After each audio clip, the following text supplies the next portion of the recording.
Yo, what's up guys? Kuya JM nyo nga na naman pala to. And today is the day para matuto kang mag-YouTube. Yun guys, ang ituturo ko nga ngayon, kung ano ba ang mga bawal gawin sa YouTube. Una-una, bawal kang kumuha ng mga video sa ibang content creator, tapos ipopost mo ulit sa YouTube. Siyempre kapag kumuha ka ng video sa kanila, tapos pinost mo ulit, pwede kang makopyright or ma-reuse content. Ito ang pwedeng mangyari sa YouTube channel mo kung hindi ka pa monetize at kumuha ka ng video sa iba. Kapag di ka pa monetize at may copyright ka, syempre di ka pwedeng ma-monetize ni YouTube. At kung monetize ka naman at kumuha ka pa rin ng mga video ng ibang creator at pinost mo sa YouTube channel mo, pwede kang ma-reuse content at mawala ang monetization mo.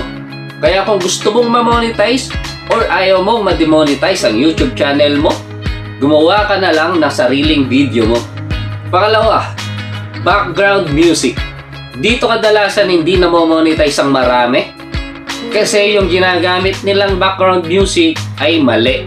Halimbawa, yung kanta ni Flo G, yung ginamit mo background music, syempre, makaka-copyright ka or ginamit mo yung mga sikat na kanta, syempre, bawal na bawal ni YouTube yun.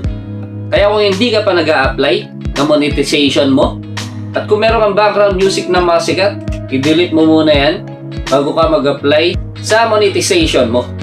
Kaya kung gusto mong ma-monetize, mag-ingat po tayo sa paglagay ng music background natin. Yun yung dalawang bagay na bawal gawin sa YouTube. Basta ito ang laging tandaan. Kung gusto mo umangat ang YouTube channel mo, mag-subscribe ka muna dito at babalikan ka ng 5 account ko. Syempre, di ba, sino-sino pa ba magtutulungan kundi tayo na lang, maliliit na content creator? Kaya ano pa hinihintay mo? Subscribe na!